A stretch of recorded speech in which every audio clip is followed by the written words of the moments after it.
Welcome to the Talk with Clads podcast. Your host is Katie Ann, an island girl on a journey with her guests to learn about their backgrounds, businesses, passions, experiences, life lessons, and wins. Come and laugh, cheer, learn, and plan with us.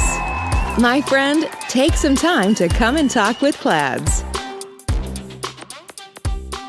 Hello world, welcome to Talk with Clads. My name is Katie Ann and I will be your host for today.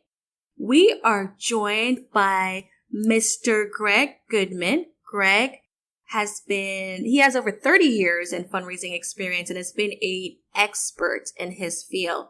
He holds a major role in the South Florida region in one of the largest and major non-for-profits in the world. So welcome, Greg. Welcome.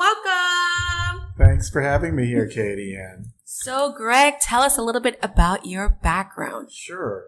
You know, I have been in the professional world for about 40 years, but when I entered the nonprofit arena after doing corporate marketing and public relations for many years, I found myself as a senior marketing and communications person for these organizations. But in that role, while I didn't report to fundraising, in that role, I was called upon to help write case statements and convincing letters and collateral pieces to help the fundraising people be able to raise money when they were called upon to do so. So for many years, I was more of a support person in the area of fundraising, but then things changed a little bit for me, working for a major senior care organization for really over 12 years. I found myself working for a senior VP of the organization who really suggested that I maybe cross-train in not just providing support to fundraising, but actually doing face-to-face and telephone and communication fundraising, which I did. And in that particular role, I had my own what we call portfolio of annual givers, and it was my responsibility to nurture relationships with them and clearly ask them for money on an annual basis. So that's really working for that organization over 12 years, that's where I really cut my teeth in fundraising. And then when I left that organization, the current organization that I work for, I'm very proud of it. I have a real passion for our mission. I was called upon to be a major gifts officer, and again, handling a significant portfolio of major donors, major meaning people that give well over $2,500 a year, but really into the millions as well. And that is exactly what I do. I've been in this role for a couple of years now, and I'm really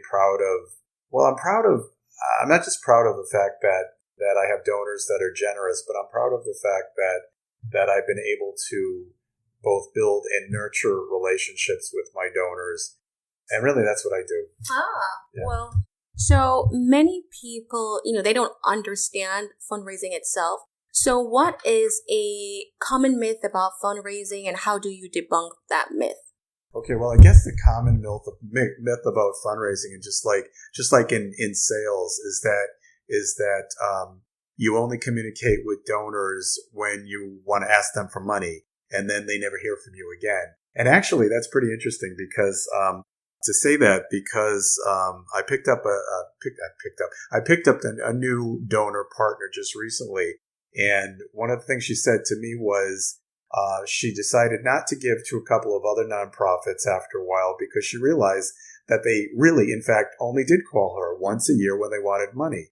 And I said to her, well, that's not the way we work here, and that's not the way I work and in general, because I would say that, quite frankly, that in all of the communications that I have with my donors in a given year, I would say that if I talk to them maybe 12 or 13 times during the year, I'm really just actually asking them for money 2 of those times. Because the other 10 times that I'm talking to them, or whenever I'm talking to them, is really to check in on them, to ask how they're doing. I know enough about them to be able to communicate with them and wish them well on a birthday. Talk to them if something bad has happened in their life, like if somebody has passed away. Again, check in on them and also update them on a regular basis on on the impact of their giving, clearly. And yeah, a few times a year, I actually do say, we could use your money. So, but yeah, so that's it. I mean, fundraising is all about, to me, fundraising is all about listening, understanding the people that you're talking to, and understanding their passion, what resonates with them, and being in a really good position when needed, when the time comes to ask them for money for a particular initiative. And that's clearly what I do. So do you have an awkwardness, or is there an awkwardness when you were asking for money, or does it come naturally? No, I don't have any type of awkwardness in asking somebody for money at all. One of the reasons for that, again, and I hope I'm not repeating myself, is that I communicate with my donors enough throughout every year, so that when we talk, I know a lot about them. I know about their lives. I know about certain things. I know about what they're passionate about. And I listen to them. I listen to what resonates with them when they're making their philanthropic giving decisions with my organization and with other organizations. So when it comes time for me to ask them for money, I don't have any qualms about that, because I'm ready to ask them for money, and they're actually ready to hear me ask them for money. There's that expectation. So many people believe that fundraising is challenging to the point it becomes overwhelming and too much to handle. Why do you think people believe that? I guess I hate to relate fundraising to sales, because it's really not.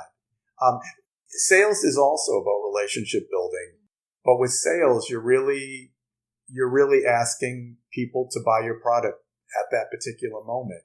And maybe it's true that you're building, in sales, you are building relationship with them too.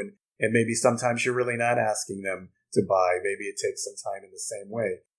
If you're going to raise money for an organization, you better understand the organization, and you better have a passion for the mission of the organization, because otherwise you're not going to be convincing if that's not the case. And I'm lucky, very lucky at this point, to have a real passion for a mission, a passion for the things that my organization does to help people. And I can put my arms around exactly what we do to help people.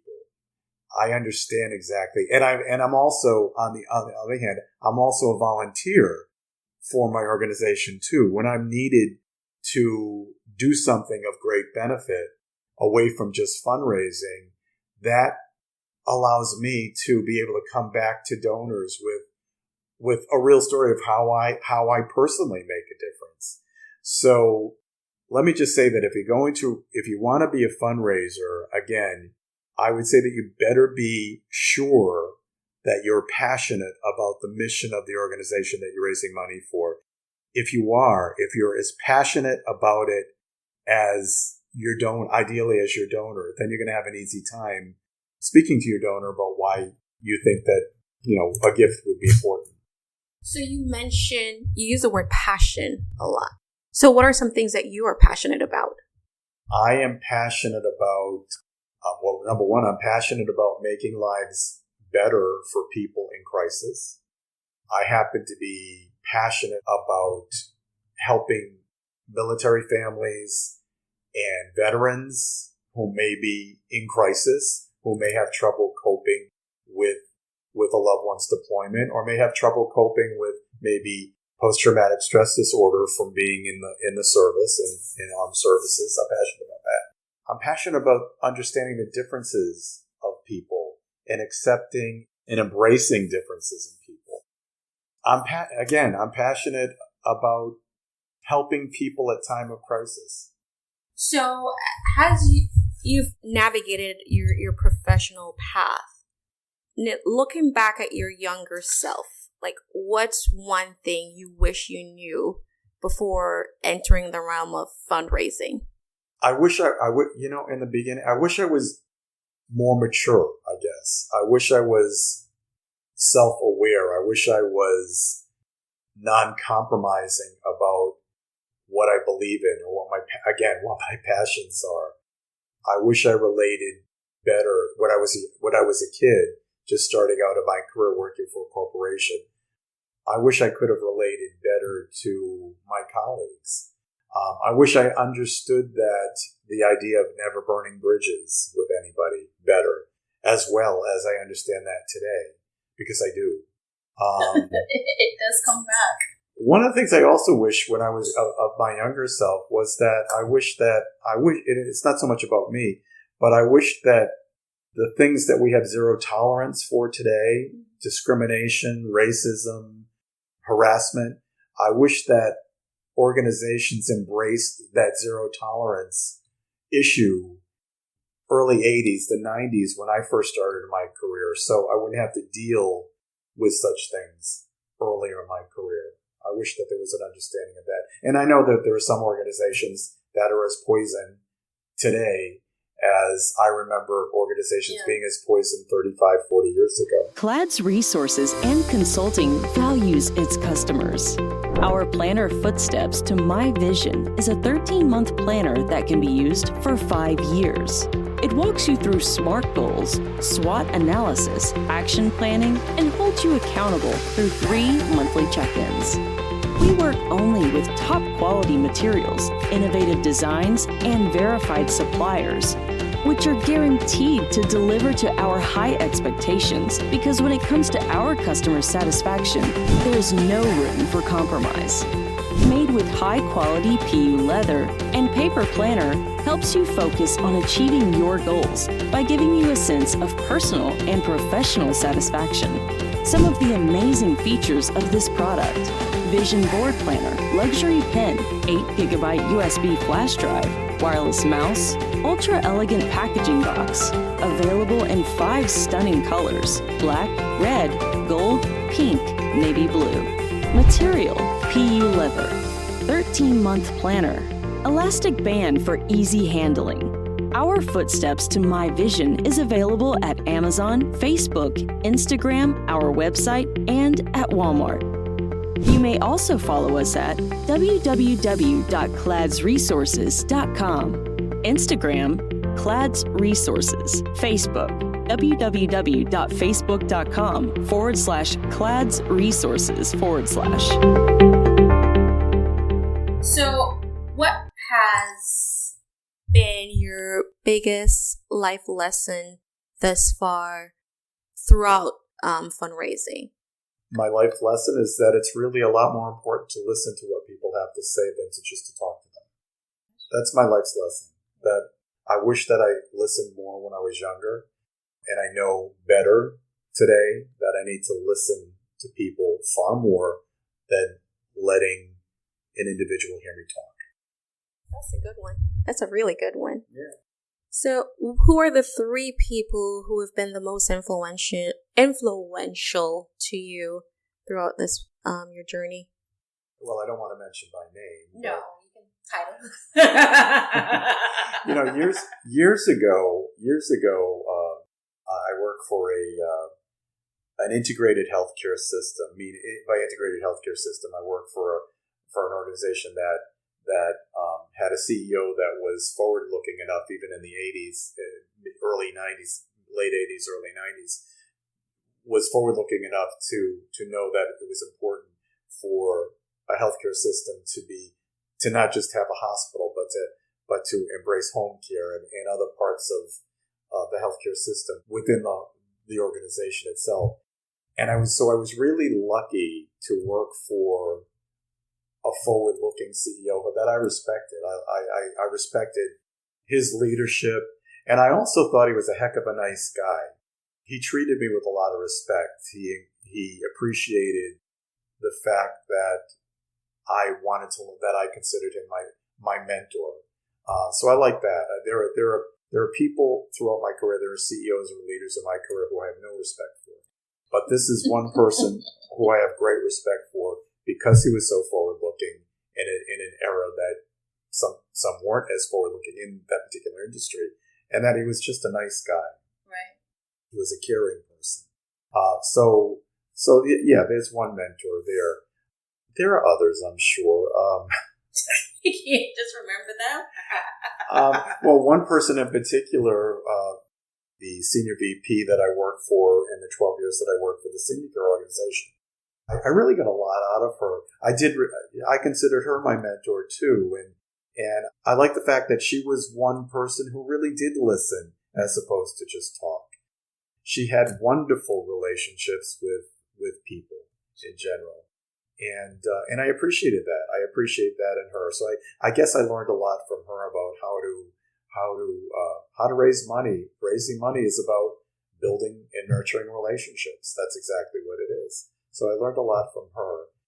And I don't know, I guess I don't want to get political, but in the political arena, I have a lot more respect for political leaders who are caring and willing to put themselves out there to help people as opposed to spit on people. So there have been political leaders in my life who I've felt a lot of respect for just because of their beliefs and their caring nature. So I have, well, I've been asking you nothing but questions. Okay. But what has been your favorite project relating to fundraising? Just besides being really strategic and coming up with a strategic plan. Or favorite memory? One of my favorite memories, and I don't want to get, I'm not revealing the organization that I work for right now, but one of my favorite memories was personally being deployed to fly out to a place that was dealing with a significant crisis. And I was deployed to this place to fill in as a fundraiser. But what I found myself doing also was I found myself being out in the field and helping people, going to shelters and helping there and really getting my feet wet and getting my hands dirty and relating side by side with a lot of really other passionate and caring and caring people that were trying to help people. And that really is my favorite, probably one of my favorite experiences. And that was sort of early in my tenure with this particular organization that I work for. And I'm lucky and I'm fortunate that I actually was the one who raised my hand to say, yes, I will go to this state that's dealing with a crisis and I will be there and I'll do that. So I guess that's one of my favorite memory that I was really working 14-hour days, getting really tired, and seeing really sad things, but also knowing that I was personally helping. So I would say that that's probably one of my favorite memories. So on the flip side of that, what would you say is one of your worst memories that you have, but it still helped you to develop and hone your craft more? I guess, I'm not really afraid of somebody saying no to me. If I ask for money and when I do ask for a gift, I'm not afraid of that. I'd rather that not happen. But perhaps there have been times when I've really tried to convince somebody to support something that I support and he or she decided, well, no, the answer is no. So I guess in fundraising, you don't want to get a no. And so that's your goal is to really not get a no. So I guess that's one thing that's not the negative. But I'm also not, again, like I said, as a fundraiser, I'm not afraid of getting a no from somebody. And maybe if I do get a no, maybe I look back at how I positioned it or what I said to the individual. And I guess what I could have done better by asking a little bit more. But part of that is listening. And if somebody says no to me, maybe I want to say, well, what would have made you say yes? And You answered my question before I asked. How do you turn the no's into yeses? The no's into yeses. I guess just by understanding why I got the no, and being and getting the no this time, but being in a better position, understanding what exactly resonates with the person that gave me a no, and the next time around, being in a better position to get a yes on something that makes more sense to that person. So what advice would you give to someone who wants to enter the fundraising realm? Does it apply only to a public, not-for-profit sector, or can you use it in private sectors? And what types of jobs can they get from that? Okay, well, the first thing, and I probably already said this, the first thing that I would say is to go to, if you're going to be a fundraiser, you better pick an organization that makes sense to you, that where the mission of it makes complete sense to you. Right. Because otherwise you're not going to be a good fundraiser if you personally don't have that passion. That's number one. The other thing also is understanding that you're not just talking to a person, you're not just getting on the phone with the person and saying, here's why you should give, and here's the story that I'm going to give you. You have to step back, and in order to build a relationship and nurture a relationship with somebody, you need to know a lot about them, and you need to listen to them. You need to listen first before you talk. So those are two things, I think. Right. So what type of organizations hires fundraisers? Nonprofit 501c3 nonprofit organizations hire fundraisers. If you work in a for-profit, the only reason that you would be hired with fundraising experience to some extent is if you're working for a corporation that actually has a foundation. That puts you on the other side of it, though, because when you work for a foundation of an organization, yeah, you might be raising some money to fund that foundation to be able to give that money, but you're also on the end of, you're also the one that's being approached to get money, So again, yeah, there are for-profit organizations that have foundations. But typically, if you're going to be a fundraiser, you're going to be working for a nonprofit organization that needs the money. So what type of internships can someone do in fundraising? Well, in my organization, I happen to be the volunteer lead, which means that I get, from our volunteer services department, I get referrals of people that want to volunteer in fundraising, in all over, but in fundraising. So I bring on both volunteers and interns. I happen to have an intern, a summer intern from a college. And typically an intern is being an intern because he or she is getting college credit for doing it. So, and also typically interns are very often required to give a lot more hours to give a lot more hours by the week during the period of the internship than a person that's volunteering just in general. That's not always the case, but in my situation, my intern is required to do at least 25 hours a week of internships. So my intern, and interns really I've encouraged my intern to take on certain projects. So he's project oriented. He has a couple of things that he's doing. He's self-directed, and I'm giving him the direction to what he's supposed to do, but he's self-directed. Volunteers in general in fundraising are often called upon to maybe go online and do some donor research. Donor research is really important because I find it really important to learn everything that I can about my donors. I find it important to know what their birth dates are, whether they're married, whether they've had some life experiences that I need to know about, what else they give to. Do they attend other fundraising events? Do they have any children? Have they got accolades on the job or accolades in general? That's really important. So donor research to me is really important. Why?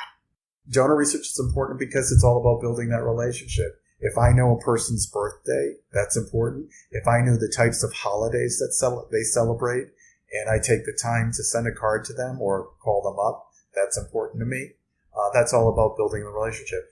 If I know that something sad has happened in their life, I want to know about it so that I can get in touch with them and express my condolences. I think that's important. Really important for me to know what else they give to, so I get a good feel about what their areas of interest are in fundraising. And clearly I like to know where they live, and no, that's not just funny, where they live, because a lot of people have have multiple homes. And it's important to know, for me, it's important to know if somebody lives in a place that is dealing with a crisis, even though their primary home is not dealing with that same crisis, that I want to know that I can contact them and see how are you doing in the crisis that's impacting your home where you live elsewhere. So that's really important. So what skill sets do you think someone will need to have going into fundraising? I think they need to be pretty strategic in terms of understanding what they're looking for, what fundraising is all about. I think they need to be really good listeners. They need to be better listeners than talkers. But they also need to really not be afraid of getting on the phone with somebody and communicating with people. I think they should have great written communication skills and great oral communication skills. I think that they should have a heart and a soul. And I think that they should have an interest. Again, I can't say it enough. They should have an interest in the organization that they're raising money for. That's like a simple skill set. Why would you, if you don't like Nabisco cookies, why would you work for Nabisco cookies, Right. Yeah, okay. Well, that's an idea. But if you don't like the cookie, then what are you working for them for? It's sort of like, clearly a smart person would not say, I hate that cookie, if he or she is in the marketing department trying to sell that cookie. Yes. But I think it's really important. I think that's really important to be non-compromising today about where you choose to work. It's better to know that you're working for a place where you like the product. If you don't like the product, how are you going to be a good marketer? Right. Just like if you don't like the cause, if you're against the cause that the nonprofit serves, I guess, so to speak, how are you going to be a good fundraiser? How are you going to be able to communicate about that? Oh, don't you think you have people that can fake it? Yeah, there are people that can fake it, but eventually they're found out. But why would you want to fake it? Why would you want to work for an organization and be fake about your commitment to it? But people do. People do, but I think it's wrong for them to do that. Yeah. Today, why compromise? Agreed. So that leads to my next question. Do you think that entering into the field or working into the field of fundraising as a career, that it is something that can be profitable to someone?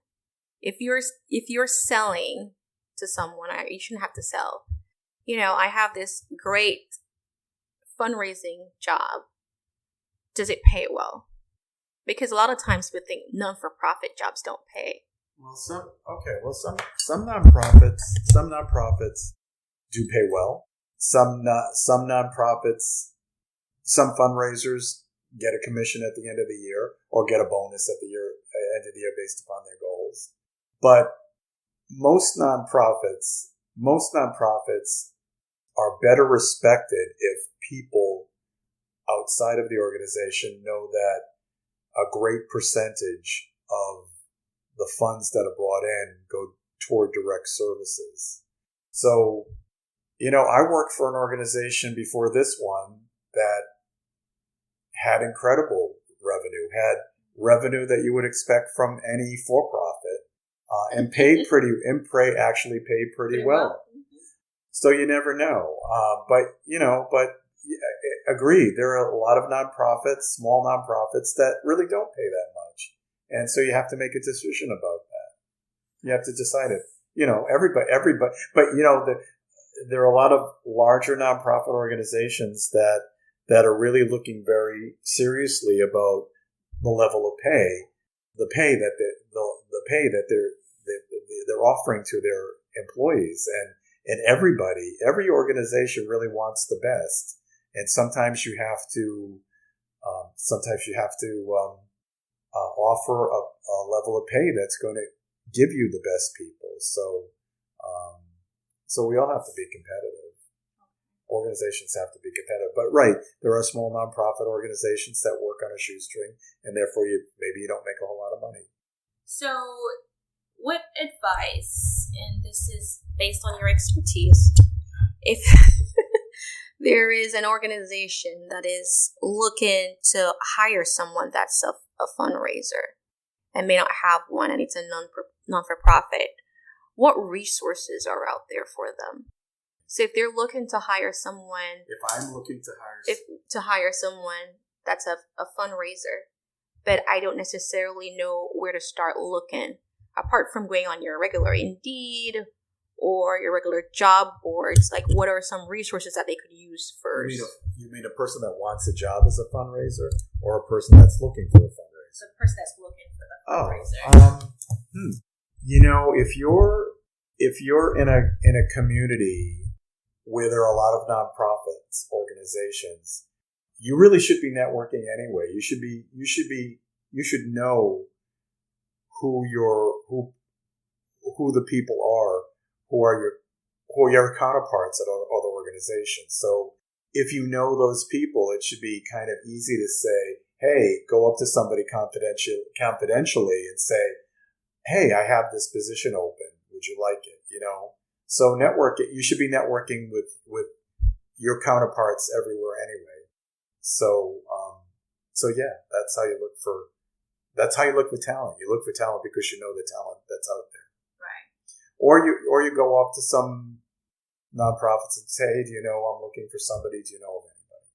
So, and are there grants out there that they offer for salaries? I'm not sure. This is actually a question that was not formatted right.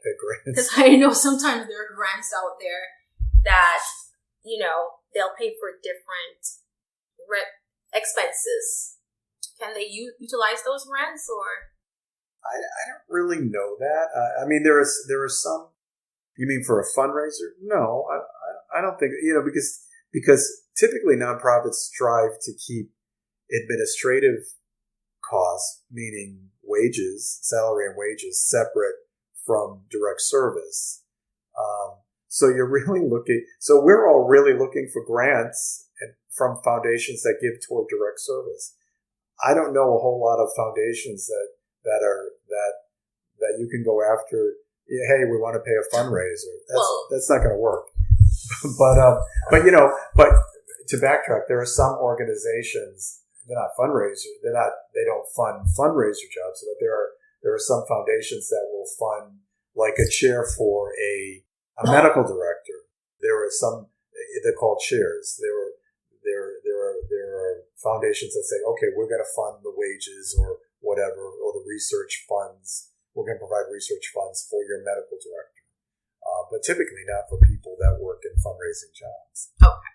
So we're going to wrap it up, Greg. Okay. You see, I'm not as long as I thought I was going to be. Okay. What's one question that I have not asked you that you wish I would have asked? Well, it might be obvious, but one question is, am I happy in my current role? And to tell you that it's probably obvious that there are things that I like. I like the people I work with. I like the mission of my organization. I love my donors that I'm able to speak with, that do communicate with me, and that's almost all of them anyway. I love them. I have great conversations with my donors. I consider many of them to be my friends, or not friends that I go out and have a drink with, but I consider them warm people and kind people that listen to me. And I like the fact that my organization is an organization that has zero tolerance for racism, for discrimination, for hatred. I like that we have zero tolerance. I like the fact that there is zero tolerance for things that I wish my companies and organizations in the past had zero tolerance for. Well, where can our listeners connect with you online?